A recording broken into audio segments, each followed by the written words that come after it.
So we have bronchodilators. So bronchodilators, these are drugs, class of drugs that is used in cases where there is airway narrowing. Airway narrowing, meaning to say there is constriction, bronchoconstriction, as in asthma. So bronchodilators has three major classes. We have number one, the beta agonist. Two is the methyl something. And the third one is the anticholinergic drugs. So first would be the beta agonist. So beta agonist, these are sympathomimetic agents. Beta agonists are sympathomimetic agents that is thought to be mediated by cyclic adenosine monophosphate. So this drugs, group of drugs, the beta agonist activate your so-called adenyl cyclase, which would convert ATP to your cyclic adenosine monophosphate. And the cyclic adenosine monophosphate will in turn causes relaxation of your smooth muscle that would lead to bronchodilation. And aside from this, being a beta agonist, there is also an effect of cardiac stimulation. But we are after for its effect on the smooth muscles of the bronchioles. So we have the beta agonist. So the beta agonist dilates bronchioles and uterine smooth muscle without affecting the heart, which is via beta-1 receptor stimulation. By the way, the beta agonist is divided into selective beta-2 adrenoceptor agonist and the non-selective beta agonist. So we have first the selective beta-2 adrenoceptor agonist. So its effect is dilatation of the bronchioles and uterine smooth muscle without affecting the heart, because the heart is, or it belongs to beta-1 receptor. So we have selective beta-2. So its action is on the bronchioles and uterine smooth muscle. So with regards to the side effects of your selective beta-2 adrenoceptor agonist, we have hypokalemia, hyperglycemia, cardiac effects if given subcutaneously or intravenously, and chronic use is said to be associated with tachyphylaxis. Tachyphylaxis, this is a form of acute tolerance to the drug, meaning to say it will not have an effect when the drug is being given repeatedly. So when given repeatedly, this drug would cause tachyphylaxis. Chronic use is associated with tachyphylaxis. Example of a selective beta-2 adrenoceptor agonist, we have albuterol. Albuterol is otherwise known as your salbutamol or your Ventolin. While your terbutaline, you have your Brecanil, and you have metoprolol. While your non-selective beta agonist, its mechanism of action is that it activates adenyl cyclase, which would converts ATP to cyclic AMP, which in turn causes relaxation of smooth muscle leading to bronchodilation. Non-selective beta agonist has also side effects. It increases heart rate, it increases myocardial contractility, and it increases myocardial oxygen consumption. Because remember, your non-selective beta agonist, it would also stimulate your beta-1 receptor, which is found in the heart. So that is why its side effect is more or less referable to your heart. increased heart rate, increased myocardial contractility, increased myocardial oxygen consumption. Example of which is epinephrine and isoproterenol and isoethering. So with regards to the beta agonist, which are our sympathomimetics, whether it is a selective or a non-selective, it is also classified into catecholamines, resorcinol, and saligenins. So we come to the catecholamines. These are potent and effective bronchodilators that have a rapid onset of action, reach their peak effect quickly, and have a short duration of action. Example of this is your epinephrine and your isoproterenol. These are the catecholamine group. So this catecholamine is said to be epinephrine non-selective beta agonist. So we come to epinephrine. Epinephrine has both alpha and beta properties. So given subcutaneously at a dose of 0.4 to 0.5 milligrams, it would act rapidly as a bronchodilator. Its peak effect is between 5 to 25 minutes, and improvement of pulmonary function test can be seen up to 4 hours. Side effect of epinephrine, you have tachycardia, you have arrhythmia, and worsening of your angina pectoris. So epinephrine, this drug, its peak effect quickly and have a short duration of action, which is, its duration of action is about 60 minutes to 3 hours. So these drugs are useful when rapid onset is needed. Next catecholamine is your isoproterenol. Isoproterenol is said to be the most potent of the beta agonist. It is given either through IV or through inhalation. So its maximal bronchodilator effect is within 5 minutes, and the duration is about 60 to 90 minutes. So we come to the next group of our beta agonist, which is the resorcinol group. Under this, we have terbutaline. This terbutaline is a selective beta-2 agonist that is available for subcutaneous injection. And this drug is an alternative treatment for acute severe bronchospasm when the cardiac effect of epinephrine must be avoided. So if we do away with the use of epinephrine, the alternative treatment is terbutaline, because being a selective beta-2 agonist, it doesn't have any effect on the heart. So that if cardiac effect of epinephrine is said to be avoided, this drug is said to be the alternative treatment for acute severe bronchospasm. So the onset of action is 5 to 15 minutes, peak of action is 30 to 60 minutes, and the duration of action is 4 to 6 hours. So when given subcutaneously, will have some beta-1 adrenergic effects and may cause ventricular arrhythmia, and in patients who have been anesthetized with halothane. So if the patient is being anesthetized with halothane, this may cause arrhythmia.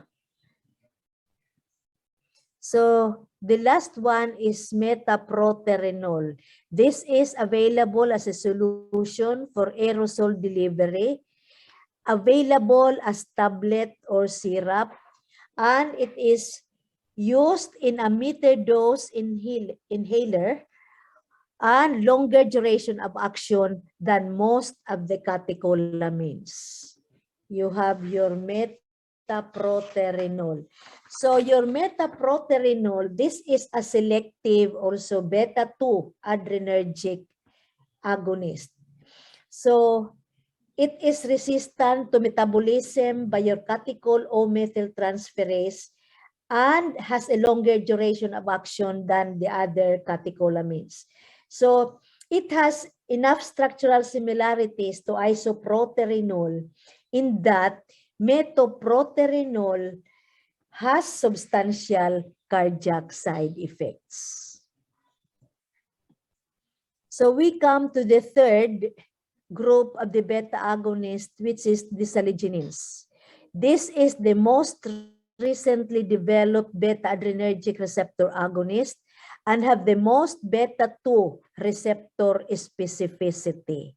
So example is albuterol. Albuterol, this is your salbutamol. Selective beta-2 agonist that would promptly reduce airway resistance for 6 to 6 hours and when administered as aerosol. Other examples are salmeterol and formoterol. So this is the new recently developed beta adrenergic agonist. They are potent selective beta-2 agonists that appear to achieve their long duration of action. They have a long duration of action of 12 hours or more as a result of its high lipid solubility. So this is the potent selective beta-2 agonist, the new one, salmeterol and formoterol. And they have a long duration of action which lasts for 12 hours or more. And this being potent, selective beta-2 agonist because it has a high lipid solubility. And we have said that one of the pharmacologic property of a drug, when a drug is highly lipid soluble, it is at the same time more potent. So we come now to the second group of bronchodilators. We have the first one is beta agonist, while the second one we have the methyl something. So methyl somethings. The mechanism of action of your methyl somethings is that it would inhibit the breakdown of your cyclic AMP by your phosphodiesterase. And this also explains the cardiac stimulation and the smooth muscle relaxation from your methyl somethings. So your methyl somethings, there are three. You have theophylline, theobromine, and caffeine. So with theophylline, this usually come from your tea, while theobromine comes from cocoa, while your caffeine comes from coffee. So of these three, theophylline is said to, among the somethings, the theophylline is the most effective bronchodilator than the rest of the methyl something. So that your theophylline is more on the smooth muscle. Its effect is more on the smooth muscle, while your caffeine, its effect is on the more on the CNS, the effect of your caffeine. So we come now to your theophylline. So theophylline derived from tea. So theophylline tends to improve pulmonary function and resolves obstruction in a dose-dependent manner. It tends to decrease pulmonary vascular resistance. It increases cardiac output. It facilitates neuromuscular transmission so that patient receiving theophylline may require higher doses of your non-depolarizing neuromuscular blocking agents. So, heart failure, liver disease, severe respiratory obstruction will slow the metabolism of theophylline and increase the likelihood of toxicity. So, the cardiac stimulating effects, increase cardiac output. The cardiac stimulating effect of theophylline are still seen in the presence of beta blockade because your xanthines are not receptor dependent. So that even if the patient is receiving a beta blocker, still there would be the cardiac stimulating effects of your theophylline. So,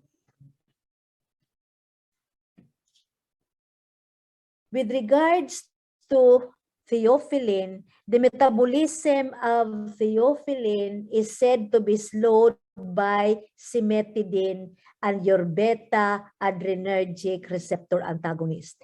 Cimetidine is an H2 antagonist. So, in the presence of cimetidine and your beta blockers or your beta-adrenergic receptor antagonist, metabolism of theophylline is said to be slowed down. So, the preparation of theophylline, we have aminophylline. This is the commonly theophylline preparation used as a bronchodilator. The dose of aminophylline it is given 3 to 6 milligrams per kilogram. By the way, this IV, not an IV, this is the oral dose of your aminophylline. 3 to 6 milligrams per kilogram IV. So the IV loading dose is 5 milligrams per kilogram. That is the loading dose for aminophylline, followed by 1 milligram per kilogram per hour. So aminophylline can be given orally. So the dose is 3 to 6 milligrams per kilogram. So the anti-inflammatory action of your aminophylline is based on neutrophils that release mediators that causes bronchospasm. So the mechanism of aminophylline will be, it has an anti-inflammatory action. It stimulates sympathetic and it antagonizes adenosine. So its anti-inflammatory action is based on neutrophils that release mediators that causes bronchospasm. So it also causes sympathetic stimulation and adenosine antagonism. By the way, adenosine has been shown to cause contraction of isolated airway smooth muscle, and it provokes histamine release from airway mast cells. So that is why if you antagonize adenosine, then the contraction, it would inhibit the contraction of your isolated airway smooth muscle, and the release of histamine from airway mast cells is also inhibited. Side effects of aminophylline is tachycardia and other arrhythmias occur with high plasma levels. So, with regards to the therapeutic dose of your aminophylline or your theophylline, you have a dose between 10 to 20, 10. If you have already, the therapeutic effect is about 10 microgram per ml. Although it is said that even as low as 5 microgram per ml, it is said already, some shows that it is already clinically effective. So when you have a plasma level or plasma concentration that would exceed 40 microgram per ml, then seizure may result because this is already the toxic level from your aminophylline or your theophylline. So, side effects with the use of theophylline are often seen when the plasma level exceeds 20 microgram per ml. So, when you reach plasma concentration above 20 microgram per ml, then there would be the appearance of side effect. And usually the common side effect from aminophylline or from your theophylline is nausea and vomiting. So concentration of 20 microgram per ml and above, there would be the appearance of side effect, which is the common is nausea and vomiting. But if you exceed 40 microgram per ml, which is already the toxic level of this drug, then seizure may result. So seizure may result from toxic levels and are likely to occur when plasma concentration exceeds 40 microgram per ml. Side effects are often seen when plasma level exceeds 20 microgram per ml, and the most frequent side effect is nausea and vomiting. So you have theobromine from cocoa, and you have caffeine from coffee. These two, methyl something, is not so significant with regards to its effect as a bronchodilator. It is the theophylline. But it is said that caffeine and theophylline has been shown to decrease the number and duration of apneic episodes in preterm infant. So that is why caffeine, benzoate, is given in preterm infant, because it is said that this drug decreases the number and duration of apneic episodes in preterm infants. By the way, with regards to your aminophylline or theophylline, tachycardia and other arrhythmias may also occur with high plasma levels. Tachycardia and arrhythmia because of sympathetic stimulation and cardiac stimulation.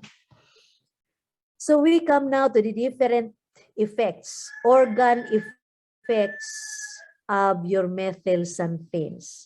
So in the CNS, so the CNS, in low to moderate doses, caffeine would result to mild cortical arousal with increased alertness and deferral of fatigue. So at very high doses, it would result to medullary stimulation and convulsion may occur.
So, at low concentration, the effect on the cardiovascular system is the result from the increase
Hello.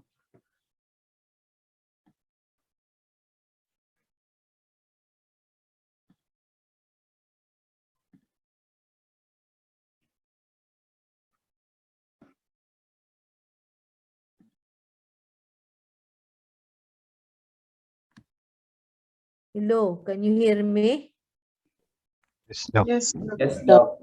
yes po, Doc. What part of the slide were you not able to follow? Sa CNS effects pa lang po, Doc. Na-cut na po. CNS? CNS effects ng caffeine, Doc. Na-cut na po. CNS effect? Yes po.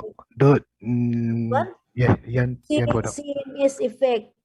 Nag-start So na were po you able mag-cut. to get all the CNS effect? Na-start na po, Doc, mag-cut diyang dida po na slide, Doc. This one. No, CNS. CNS effect. You have 3 effects on the CNS. In low to moderate doses of caffeine, it would cause mild cortical arousal with increased alertness and deferral of fatigue. At very high doses, it would cause medullary stimulation and convulsion may occur. Did you get that? Hello? Today, yan ngayon lang po, Doc. Kanina po kasi, Doc, na-cut po. O sige. Medullary stimulation and convulsion may occur at very high doses. Just as what I have said earlier, when you exceed the plasma level beyond 40 microgram per ml, then this would be the effect. Medullary stimulation and convulsion or seizure may occur. In large doses of aminophylline, there would be nervousness and tremors, which is considered to be the primary side effect. Next would be the cardiovascular effect. You're able to get this? Cardiovascular effect. Hello. Wala po, Dok. Wala po.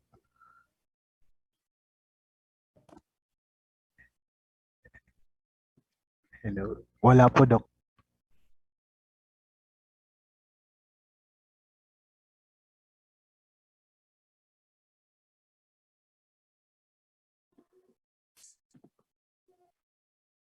Okay. The next effect is your cardiovascular effect. Your cardiovascular effect, you have the so-called positive chronotropic and inotropic effect on the heart. So positive chronotropic meaning to say increase in your heart rate, and inotropic increase in myocardial contractility. So at low concentration, it appears to result from increased catecholamine release from inhibition of presynaptic adenosine receptors. So at very high concentration, the sequestration of calcium by the sarcoplasmic reticulum is impaired, resulting to arrhythmia. So another cardiovascular effect is said that this methyl something said to decrease blood viscosity and may improve blood flow in certain condition. On the GIT, it would cause nausea and vomiting, which is the most frequent side effect from your methyl somethings. Aside from nausea and vomiting, your methyl something stimulates secretion of both gastric and digestive enzyme. It increases gastric acid secretion and digestive enzyme. Renal effects. Methyl something is considered to be a weak diuretic, so that this is not of sufficient magnitude to be therapeutically useful. So on the smooth muscle, its effect is bronchodilatation. That is considered to be the major therapeutic action by the methyl somethings, bronchodilatation. On the skeletal muscle, it strengthens the contraction of your skeletal muscles and have potent effect in improving contractility and reversing fatigue of the diaphragm in patients with COPD, chronic obstructive pulmonary disease. With regards to neuromuscular transmission, there may be an increased requirements for non-depolarizing neuromuscular blockers. This because methyl somethings tends to facilitate neuromuscular transmission. So there might be an increased requirement for non-depolarizing muscle relaxants.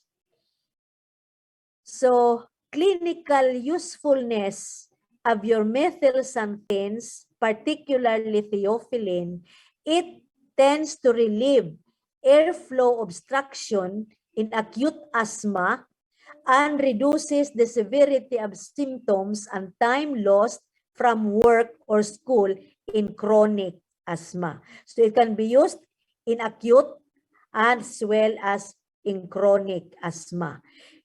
In acute asthma, it relieves airflow obstruction and reduces severity of symptoms in patients with chronic asthma. So we come now to the anticholinergics, the third class of bronchodilators. So anticholinergic, cholinergic mechanism play a major role on mediating reflex bronchoconstriction, so that anticholinergic drugs may be used to reduce this response. So in other words, your anticholinergic drugs tends to reduce bronchospastic response on reflex bronchoconstriction mediated by your vagus. So it reduces bronchospastic response on reflex bronchoconstriction mediated by the vagus. In the airway, acetylcholine is released from the efferent ending of the vagus, so that muscarinic antagonist can effectively block the contraction of the airway. Muscarinic antagonists are otherwise also known as your anticholinergics. So you have an example of a muscarinic antagonist or an anticholinergics. You have your atropine sulfate. Contraction of the airway smooth muscle and increase in the secretion of mucus occurs in response to vagal activity. So that management of asthma, anticholinergic agents are less effective, of course, than the beta agonist. So in the management of asthma, anticholinergic agents are generally less effective when compared to the beta-adrenergic receptor agonist. Although this medication have been found to be somewhat more effective than beta-adrenergic receptor agonist in some patients with chronic bronchitis or emphysema. So, an example of an anticholinergic, you have ipratropium bromide. This is a more selective quaternary ammonium derivative of atropine. This is delivered by a nebulizer or a metered dose inhaler, which permits the delivery of high dose of the drug to muscarinic receptors in the airway. So, the compound is poorly absorbed and does not readily enter the CNS. Being a quaternary ammonium, it is poorly soluble or it doesn't readily cross your central nervous system. It doesn't easily cross your blood-brain barrier because of its quaternary ammonium derivative. Unlike the tertiary ammonium derivative like atropine, scopolamine, they readily cross the blood-brain barrier. So because they are quaternary ammonium derivative, they are poorly and does not readily enter the CNS. So that is why they have little or no effect on, their effect is mainly on the muscarinic receptors. Has little or no effect on mucociliary clearance from the lungs, and has little or no effect on heart rate, blood pressure, and GIT. So your ipratropium bromide has little systemic absorption. So we come to anti-inflammatory agents. They are no longer the bronchodilators. Another drugs that may play a role in asthma, anti-inflammatory agents or anti-allergy. These are drugs used to treat bronchospastic diseases. Example is Chromaline and steroid preparation. So, Chromaline, sodium, this acts through stabilization of mast cell membranes. They tend to intervene in the inflammatory process. They are frequently used to treat bronchospastic diseases, and they are used as aerosols or metered dose inhalers, and they effectively inhibit antigen and exercise-induced asthma. While your steroid preparation, they are given also via metered dose inhaler for their inflammatory processes. They have no effect on airway smooth muscle tone. So they are ineffective, thus, they are ineffective in reversing asthmatic bronchospasm. Rather, they do facilitate the effects of your beta-adrenergic receptor agonist. So with regards to your steroids,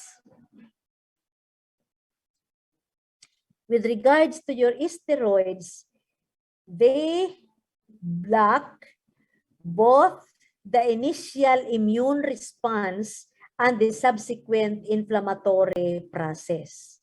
So The symptoms usually improves in 1 to 2 weeks with a maximal response most often occurring in 4 to 8 weeks. So your steroid preparation, you have your beclomethasone dipropionate, you have your dexamethasone, you have flumisolide and triamcinolone. So they are systemically administered steroids, your hydrocortisone and methylprednisolone.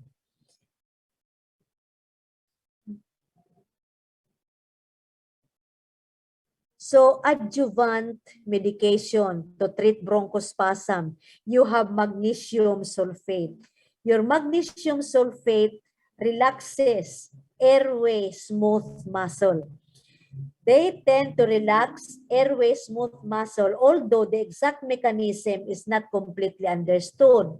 Although they are thought to be due to blockade of your voltage-dependent calcium channels. Thereby, they inhibit calcium influx. Your inhaled anesthetics, example is your isoflurane. This example of a general inhalational anesthetic. Your isoflurane in sub-anesthetic doses have been used to relieve bronchospasm after extubation in patients with status asthmaticus. So your inhaled anesthetics is used to relieve bronchospasm after extubation. Usually this is seen if extubation is done under light anesthesia. So if extubation is done under light anesthesia, some patient goes into bronchospasm. So that is why isoflurane in sub-anesthetic doses is used for this purpose, most especially in patients with status asthmaticus. So that is your adjuvant medication. Relaxes airway smooth muscle. So it is given 2 grams IV, safe and effective adjunct for the treatment of acute asthma and bronchospasm in adults and children. You have your inhaled anesthetics, isoflurane in sub-anesthetic doses, used to relieve bronchospasm after extubation, most especially in patients with status asthmaticus. So, in the treatment of asthma, you have adrenoceptor agonists, which are used as relievers, bronchodilators, and you have your inhaled corticosteroids, which are said to be used as controllers or anti-inflammatory agents in the treatment of asthma. So, that ends our lecture about bronchodilators. So, do you have any question?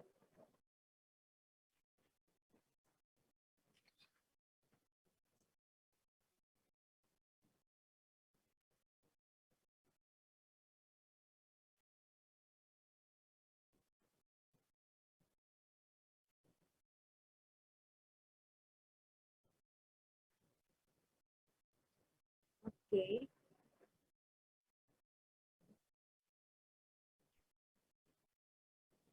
Any question? None? So were you able to get all the slides? And yes, Doc. okay, so those that you have missed at the beginning, you have it already. You were able to get that.